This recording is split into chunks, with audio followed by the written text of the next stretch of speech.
La pirinola gira en la radio.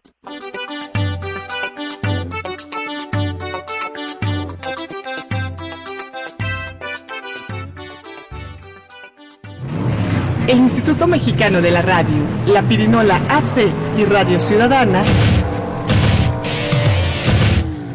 presentan La Pirinola 4x4. 4 personas, 4 formas de vivir la discapacidad. El primer programa de radio tradicional que se transmite en directo en lengua de señas mexicana a través de Radio Sorda. Un espacio destinado a la cultura de la discapacidad. La Pirinola 4x4. Comenzamos. Medio radiofónico trabajando a favor de la discapacidad en México, la Pirinola 4x4, 4 discapacidades y 4 formas de sentir la vida. Con el tema de hoy, la normatividad de protección civil en personas con discapacidad, ya que contamos con un invitado vía telefónica que nos platicará acerca de la normatividad, cuáles son las medidas, en qué consiste, criterios a tratar, en fin. Yo soy su amigo Enrique Aviña, tengo discapacidad psicosocial, es decir, trastornos de ansiedad y depresión, y saludamos con todo gusto a los estados o radiodifusoras de los estados que nos acompañan en estos momentos, como es en Fusión Imer, en Tijuana, Baja California, Órbita Imer, en Ciudad Juárez, Chihuahua, Radio Azul en Lázaro Cárdenas, Michoacán, Radio Imer en Comitán, Chiapas, Radio Lagarto en Chiapa de Corzo, Chiapas, y Yucatán FM en Mérida, Yucatán, así como a Sandra Vázquez en los teléfonos. Hola Sandra, ¿cómo estás? Hola Enrique, saludos a ti, al público, al equipo, bienvenidos, bienvenidas. Les recuerdo los números telefónicos: 5604-8229, 5604-7926 y 01800-670-1680. Muy bien, y déjenme comentarles de 2 medios electrónicos que ponemos a disposición para todo el público. Estamos en Facebook, a través de 2 páginas, La Pirinola y Radio Sorda, donde precisamente estamos transmitiendo en vivo, y también vía Twitter estamos como @lapirinola, efectivamente. Bien, y presentamos a Miguel Ángel Durán, que nos va a platicar, que trae un invitado desde Boca del Río, Veracruz. Su nombre es Cristian Gómez, que es jefe de Protección Civil ahí mismo en esa entidad. Bien, adelante Miguel Ángel Durán. Bueno, buenas tardes Enrique, saludos al auditorio. Un gusto estar de nueva cuenta con todos ustedes en este programa de La Pirinola. Tenemos este tema sobre la normatividad de protección civil. Vamos a contar con la presencia de vía telefónica de Cristian Armando Gómez Bermúdez. Él es licenciado en protección civil, técnico en urgencias médicas y bombero. Actualmente él es director de protección civil en Boca del Río, Veracruz. En un momento estaremos enlazándonos con él para poder iniciar la entrevista, pero antes vamos a enviar a una breve cápsula para dar un poco de contexto sobre esta cuestión de las medidas de protección civil. Adelante con la cápsula. ¿Y tú sabes contar? Sí,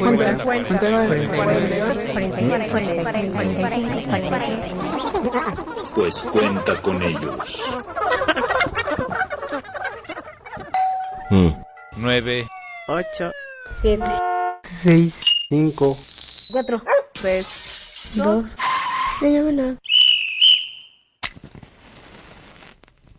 ¿Alguna vez te has preguntado qué hacer en caso de un incendio si estás acompañado de una persona con discapacidad auditiva?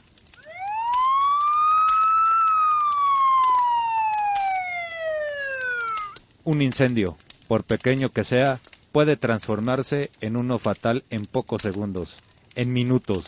Una casa se puede llenar de un espeso humo negro y quedar envuelta en llamas. Yo soy una persona con discapacidad auditiva y aprendí a hablar, pero no todas las personas sordas lo pueden hacer. Así que es importante que al comunicarte con una persona con discapacidad auditiva, le hables viéndola a la cara y con frases cortas tratar de explicar la situación. Recuerda, una persona sorda no oye, pero está viendo lo que sucede, por lo que le puedes indicar que haga lo mismo que tú. Si hay mucho humo, hay que arrastrarse por el piso y tratar de taparse la boca con un trapo húmedo. Si la ropa se incendia, lo ideal para sofocar el fuego es tirarse al suelo y dar vueltas rodando sobre el costado. Yo puedo ver lo que sucede y también estar asustado. Si me hablas y no te respondo, es porque no escucho, pero no me dejes y ayudémonos en esta situación. La forma de hacer contacto con una persona con discapacidad auditiva es visual. Háblale mirando a los ojos, para que te pueda leer los labios o tratar de entender tu gestualidad. Recuerda, es nuestra responsabilidad como persona con una discapacidad contar con un plan de protección civil, es decir, establecer acciones de prevención y auxilio con nuestros familiares, amigos y los lugares que frecuentes. Es por nuestro beneficio y supervivencia.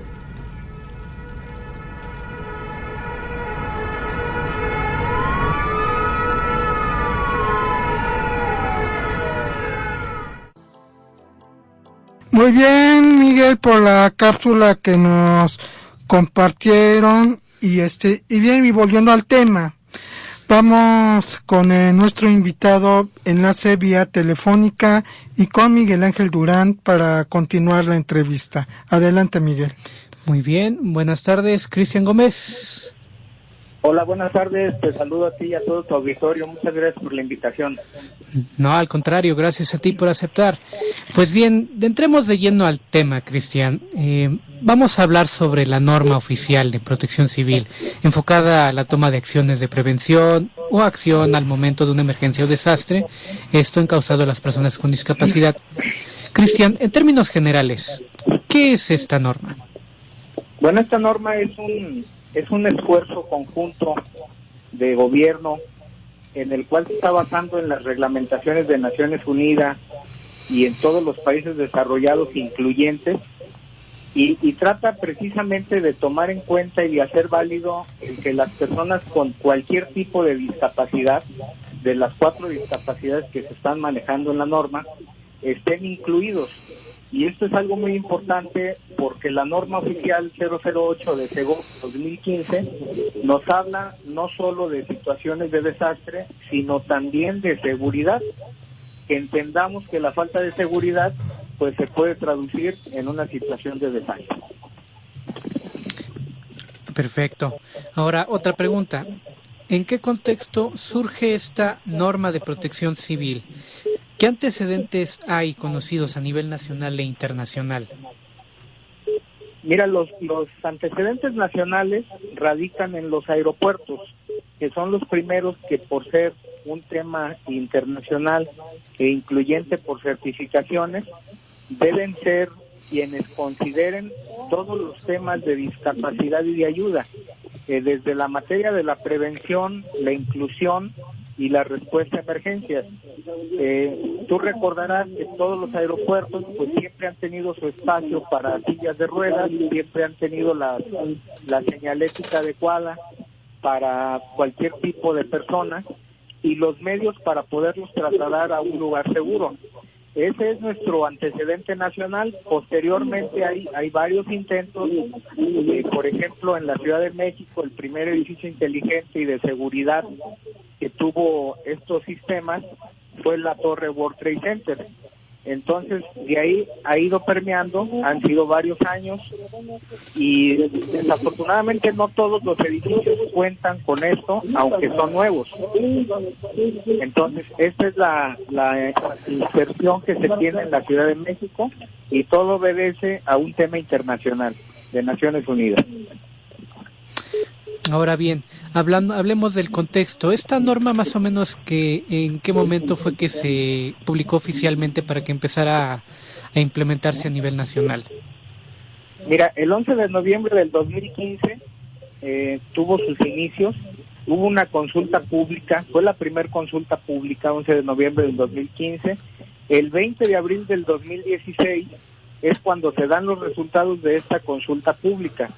Cabe mencionar que en esta consulta se integran la mayoría de las organizaciones gubernamentales, sociales y privadas también.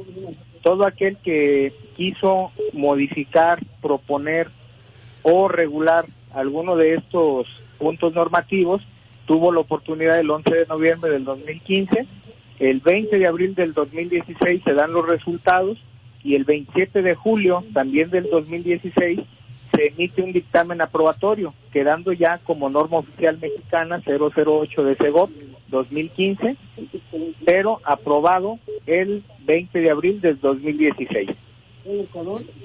Mencionas de que hubo participación pública en la hechura de esta norma.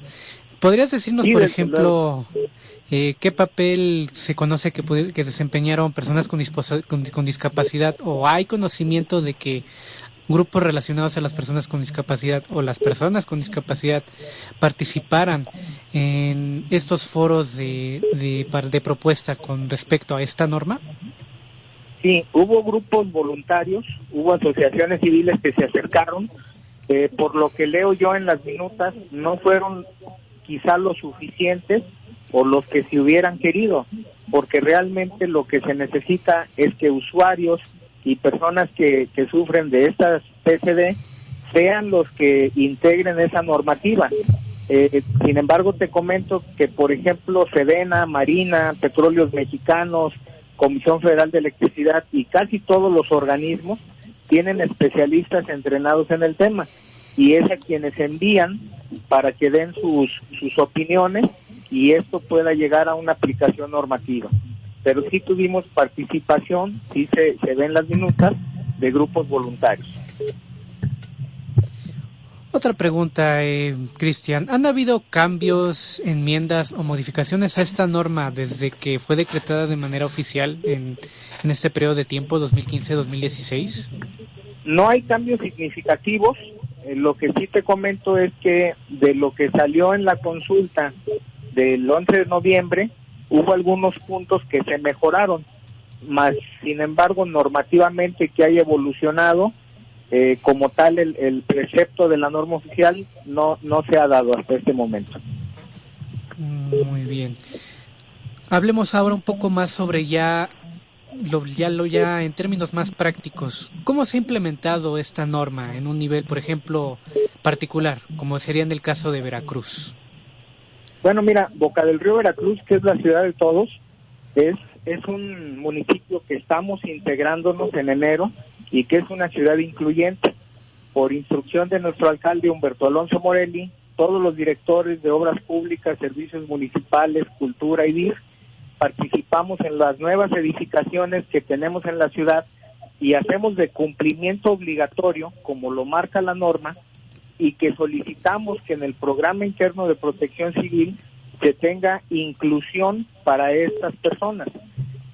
La norma es muy amplia y simplemente nos dice que en donde tú vivas, en donde tú trabajes, en donde tú estudies o en donde tengas lugar de recreación, que haya una persona con PCD, debe aplicarse esta norma. Entonces, pues eso es todo, es el universo completo. No hay una zona de la ciudad, no hay un solo edificio que no tenga, aunque sea momentáneamente, personas con estos perfiles y con estas discapacidades. Entonces estamos haciendo un esfuerzo muy amplio. Como bien dices, la participación de estos grupos es sumamente importante.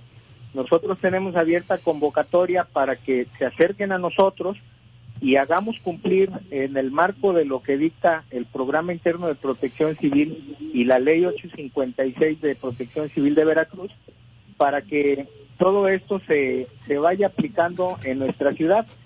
Es fácil cuando tenemos edificios en modificación, en renovación, entonces les decimos cuáles son las normativas que deben cumplir.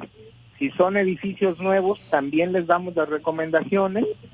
Tenemos ya plazas modernas que ya están cumpliendo con estas normativas, hoteles nuevos que ya están cumpliendo con estas normativas, y desde luego aquellos que sean más viejos, más antiguos, pues estamos dándoles la factibilidad y las facilidades para que puedan también, con nuestra asesoría, tener mejoras y sean incluyentes.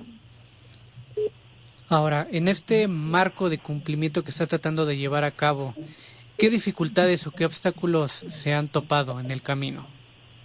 Siempre el factor más difícil es el económico.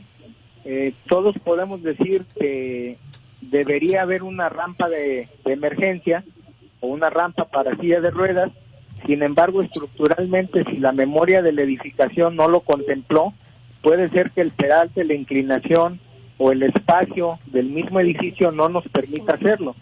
Entonces decimos, ponle un elevador. Pues sí, un elevador cuesta 300 o 400 mil pesos para silla de ruedas. Entonces, esa es la parte que nosotros estamos trabajando fuertemente. Si hay que sacrificar un poco del espacio público para darle un acceso a estos nuevos negocios o a los que ya están, con mucho gusto y por instrucción de nuestro alcalde, pues se está viendo con obras públicas para que tengan las facilidades. Ese es el primer factor que nos han manifestado, el económico. Y el segundo, pues es la resistencia al cambio, ¿no? Gente que culturalmente todavía no admite esta cultura y no son incluyentes, y que, pues dicho de otro modo, tendremos que aplicar el peso de la ley 856 de Protección Civil del Estado y la misma normatividad 008 de SEGOP para que sea de cumplimiento. Analizando la norma y ya revisándolo como tal sobre algunos de los preceptos que esta menciona, por ejemplo, menciona que se debe de tener paciencia en el trato con las personas con discapacidad. Ahora, esto tal vez pueda considerarse, por ejemplo, en una situación de simulacro, pero ¿realmente puede considerarse funcional esta disposición ante una situación de emergencia o desastre, como en el caso de un incendio o un sismo? Mira, la disposición de emergencia-desastre es un tema muy amplio que precisamente Naciones Unidas nos da la reglamentación y los protocolos de atención. Hay un protocolo internacional que manejamos tanto en tierra como en agua que se llama Vida, Función y Estética. El primer propósito ante un incendio, ante un sismo, un derrame, una explosión o un derrumbe, es que saquemos vivas a las personas. Ese es el primer término de vida. El segundo es funcional. Tratemos de que sus funciones orgánicas sean lo menos lastimadas posibles. Y por último, vemos el factor estética, que lo que estamos haciendo se vea bien ante los ojos de los demás. Si bien es cierto que evacuar un inmueble es complicado con personas en todas sus capacidades activas, imagínate con PCD, este escenario sería muy complicado. Por lo tanto, en tanto no tengamos la gente suficiente, los medios y los equipos para apoyarnos, tendríamos que hacerlo manualmente bajo este precepto de vida, función y estética. Muy bien. Tenemos ahorita en este momento una pregunta del público muy específica con respecto al tema. Tenemos aquí a Juan Manuel Coria de la Delegación Benito Juárez. Él pregunta, ¿qué pasa con esta norma y su relación con la lengua de señas para las personas con discapacidad auditiva? ¿Qué dice la norma a este respecto? Mira, la norma dice que tú debes, si ya tienes en una plantilla fija, debes tener un censo de cuántas PCD tienes en tu inmueble. Debes tener un nombre y debes tener su tipo de discapacidad. También debes tener todos los horarios en los que ellos trabajan y los teléfonos permanentes para apoyo. Ese sería el primer punto de la respuesta. Debes saber cuánta gente tienes, qué tipo de discapacidad, y por otra parte, aquí entramos como a derechos y obligaciones, ¿no? Yo con un PCD estoy obligado también a notificarlo y a seguir mi protocolo de emergencia que marca la norma. Por ejemplo, te indica tener un silbato, estar atento de las situaciones, de los códigos sonoros, de los códigos ópticos, y conocer y haber practicado tus protocolos de evacuación. Quiero comentarte algo muy importante, que nosotros manejamos un tema de discapacidad intelectual. La respuesta a la emergencia ante todas las personas es un proceso en el que se activa y se desactiva el estrés y la atención. Y quiero comentarte por experiencias propias en varias situaciones que gente sin ninguna discapacidad aparente, presenta en el momento de una emergencia una discapacidad intelectual o psicosocial porque se desconecta de la realidad. Entonces, esto es algo que no se contempló en la norma, o que vamos a hacer una validación doble, ¿no? Estamos hablando de PCD, pero también estamos incluyendo a sociedad civil sin ninguna discapacidad que su comportamiento ante emergencias hace presentar momentáneamente una discapacidad. Muy bien, ya que mencionas ahorita sobre todo es porque estamos hablando de un amplio espectro de situaciones que no solamente se presentan producidas ante la emergencia como tal, sino ante el factor humano. Yo extendería también la pregunta que nos hace aquí aquí del público.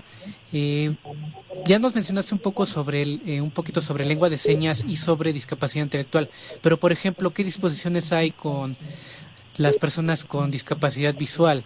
¿Qué indica la norma en este sentido? Así es. Bueno, mira, no lo indica como tal, pero cuando te abre el panorama en donde te preguntan los 5 puntos de la persona con PCD, que los repito: el censo, el nombre, el tipo de discapacidad, los horarios en los que trabaja y su número de teléfono, aquí nos apoyaríamos directamente del Programa Interno de Protección Civil, que habla de gestión de riesgos y de administración de emergencias. Palabras más, palabras menos, cuando tenemos una persona débil visual o con discapacidad visual, el punto número 1 es tomarlo y alejarlo de la zona de peligro, sobre todo si es en caso de incendio. No hay tiempo para que siga una ruta, no hay tiempo para que despliegue un bastón. Los perros también sufren estrés y pueden perder el control en una situación de incendio por el estrés térmico. Ellos son más perceptibles a las energías caloríficas que se empiezan a emitir, y su pelaje hace que sufran quemaduras más rápido y puedan perder el control, llevando así a la persona que está en llanto. Muy interesante todo esto que nos estás compartiendo, Cristian Gómez. Ahora, una pregunta muy personal. A su juicio, ¿qué considera que puede mejorarse de esta norma desde su concepción? Bueno, yo considero que los simulacros deben ser operacionales, que debemos hacerlos. Hay varios tipos de simulacros, con previo aviso y sin previo aviso. Yo sugiero que sean, en este caso, sin previo aviso para la mayoría de las personas, que probemos de verdad si estamos llevando en la fase del alertamiento, que es donde inicia una emergencia. Si tan solo una sola persona no escucha la alarma o la alerta, o no se hace de su conocimiento por su discapacidad, desde ahí está fallando la norma. Por otra parte, el que lo practiquemos, y hay una situación interesante. La norma también habla de capacitación y trato digno, o sea, el brigadista y la persona que tiene a su cargo el edificio o la empresa debe ser una persona que tome las acciones de la emergencia de acuerdo a la discapacidad, y que también haya un procedimiento de emergencia para cada una de ellas, pero que sea comprobable. Es decir, habrá momentos en los que mi ruta de evacuación no me funcione, pero entonces tendré que aplicar una ruta de escape. Ojo, no es lo mismo una ruta de evacuación que una ruta de escape. También hay accesorios que nos permiten tener una situación más segura. Te lo digo con toda confianza, hay edificios en los que no podemos sacar gente, y entonces, a mi consideración, la norma debería considerar un kit de emergencia para dejarle a estas personas con PCD, lo cual incluye agua, un botiquín, un radiotransmisor y algo de alimento tipo mochila de emergencia, porque de esta forma los puedo dejar en una zona segura o asegurada y proceder a la evacuación de los demás y al control de la emergencia. Muy bien. Hola Cristian Gómez, yo soy Enrique Viña. A mí me gustaría que se extendiera más el tema, pero el tiempo nos carcome. Esto fue la Pirinola 4x4 en Ciudadana 660. Hasta la próxima, bye. Hasta la próxima, Enrique. Muchas gracias por su participación. Es que... Pirinola El INER, la Pirinola AC y Radio Ciudadana presentaron la Pirinola 4x4. 4 personas, 4 formas de vivir la discapacidad.